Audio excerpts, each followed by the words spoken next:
Newcastle United 4, Southampton 1 here at St Mary's this afternoon. It's a fourth successive Premier League win for Eddie Howe's side, a ninth game unbeaten, the joint longest streak under the United boss, and it takes them up to third in the Premier League table at the time of recording at least, with Tottenham currently getting beat against Liverpool. But take nothing away from Eddie Howe's side, these wins, these big wins, are becoming almost rudimentary at the moment, and Newcastle, without having to reach top gear, I think the past month the form has been absolutely sensational. We're talking 19 points out of a possible 21, scoring for fun in the process, yet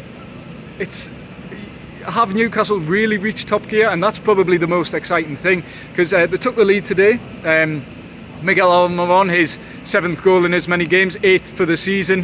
Callum Wilson obviously finished Newcastle's top scorer last season, with 8 goals, and Miguel Almiron's already reached that total just 14 games into the campaign, so great form from him. Newcastle did deserve the lead, but 2 chances either side of half-time for Southampton, probably should have seen them at the very least equalise. Mohamed El Yunusi and Che Adams both coming close, but substitution at half-time, Callum Wilson actually came off, Chris Wood came on. Nice to see Chris Wood get a few minutes, and there was fears Callum Wilson was injured, but just taken off as a precaution. He obviously suffering from illness during the week, was feeling it a little bit at half time, but nothing to be concerned about, I'd say. And Chris Wood gets his first Premier League goal of the season. Joe Willock follows up with his first of the season shortly after that, and then Romain Perraud pulls one back for Southampton, makes it 3-1 and then icing on top of the cake, Bruno Guimaraes finds that bottom right hand corner to make it 4-1, and a great finish, great result for Newcastle. Like I say, they're becoming fairly just standard, really.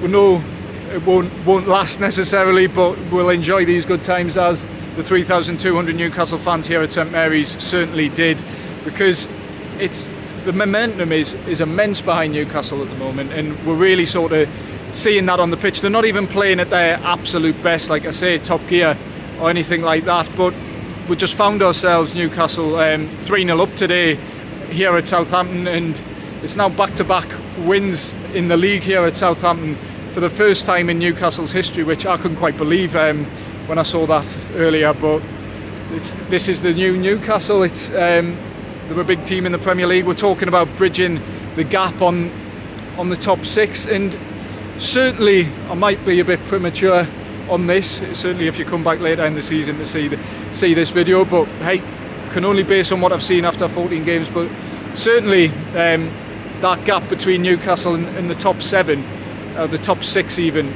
Newcastle are the best of the rest. There's no arguing that, certainly at the moment.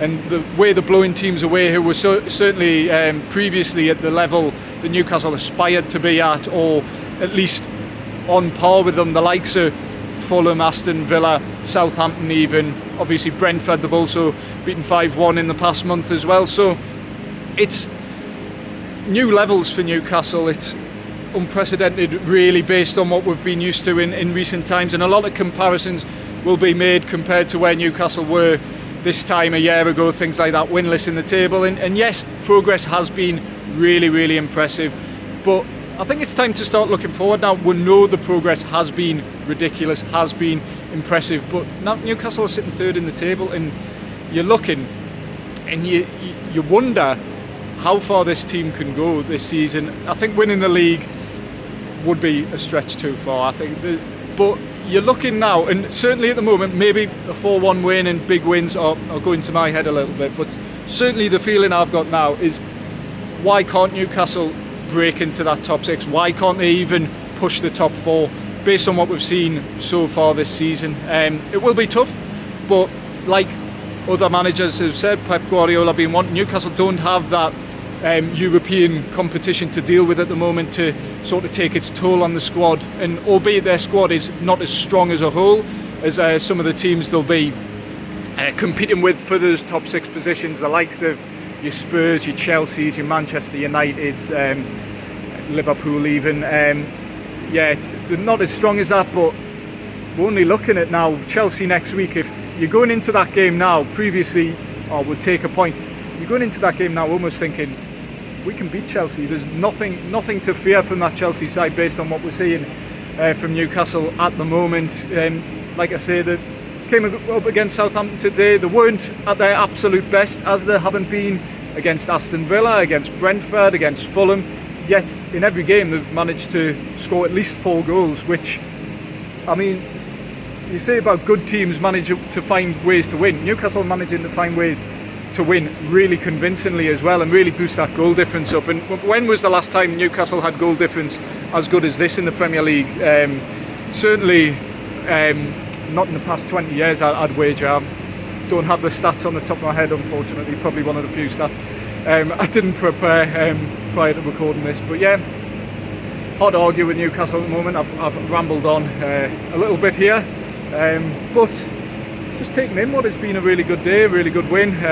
A long day, up at 5 this morning, but certainly be travelling home very happy with Newcastle at the moment. And we're going into this World Cup break.